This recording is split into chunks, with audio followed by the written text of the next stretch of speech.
Kia ora, good afternoon. Welcome to Stuff's continuing coverage of Budget 2022. I'm joined by ACT Leader David Seymour to talk budget. Grant Robertson's budget today. What's hot and what's not? Look, there's not a lot of hot. He had one shot, he had one opportunity to ensure that this budget doesn't go down in history as the brain drain budget. And I'm looking at the attractiveness. If you're earning over $70,000, all you get is more spending, more tax, more inflation. You know, in December, Treasury said that inflation would go down to 3% by next year.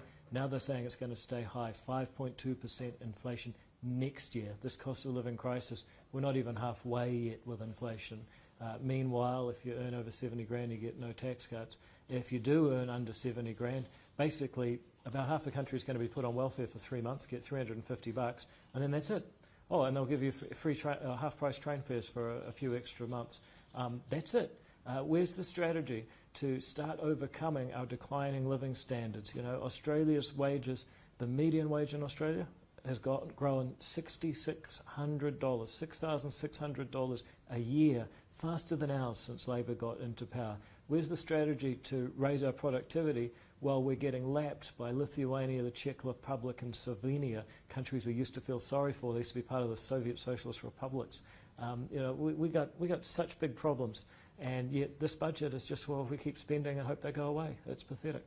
And what did you, I mean, you put out your alternative budget a couple of weeks ago, which I can see is right here. You suggested cuts in a number of areas. I mean, one of the big spending areas today, there was obviously the emissions reduction plan, that was announced on Monday, but today, significant amount of new money being pumped into the regeed health system. I think a lot of people would probably share the view that New Zealand's health system is not really up to snuff. Do you think this would help it? Look, I don't know the answer to that. I know they're going to spend a lot of money. I don't see the commitment to getting outcomes. I always go back to an anaesthetist I was speaking with just a few weeks ago, and I asked her, how will these reforms change the way you do your job, anaesthetising people and so on? Before I finished my question, she just goes, it won't. I said, it's a bit cynical. She said, I've seen this movie before. So my question is, you know, are we going to get better ICT? Are we going to get better management? Are we going to avoid the ideological allergy to using private providers when they can get operations done faster? You know, are we going to see a better formula for funding pharmaceuticals? Because, you know, while we're very happy at the $191 million for PharmAC, isn't it disgraceful that people who want drug funding have to wait, as Grant Robertson says, a few more sleeps till they find out if their drugs might be funded and whether they live or die? I mean, that's disgraceful. That's why we need a full PharmAC review. So just going back to cost of living and inflation, how much, on your assessment, how much can the government realistically do in the short run to combat the thief in our wallets? Well, first of all, inflation is ultimately a question of aggregate demand and the supply of goods and services. There's a lot of things they could do on the supply of goods and services. Open the borders, stop all the friction, stop the immigration delays that are stopping people getting skilled workers into the country, stop the pre-departure testing that they admit doesn't work. That would help. Well, the other thing that would really help is if they were prepared to get rid of this unworkable 7-day isolation. That's taking truck drivers out of circulation, it's taking workers out of the economy. It means that there's just less stuff to buy. And what's that alternative to that? Oh, we'd follow Singapore, 72 hours a negative test, you're out of isolation. I suspect more people would comply and then you'd get less spread, a win-win. But on the demand side, you know, there's two things creating demand. There's monetary policy, where Adrian Orr's been too loose for too long. And there's fiscal policy, where Grant Robertson has just got an insatiable appetite for government spending. Now, either Grant reels it in, or Adrian will reel all of us in with higher mortgage rates. And that'll affect renters too, because who else is going to pay a landlord's mortgage other than their tenant?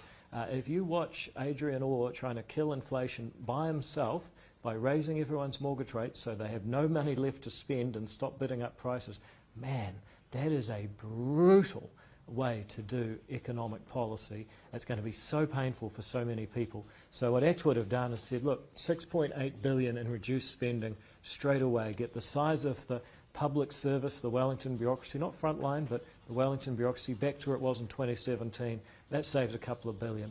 And there's things that people may or may not like. I mean, we currently spend $750 million paying the university fees for kids from mostly high decile schools. I'm sorry, that's not sustainable. So step back a minute and look at the global economic situation.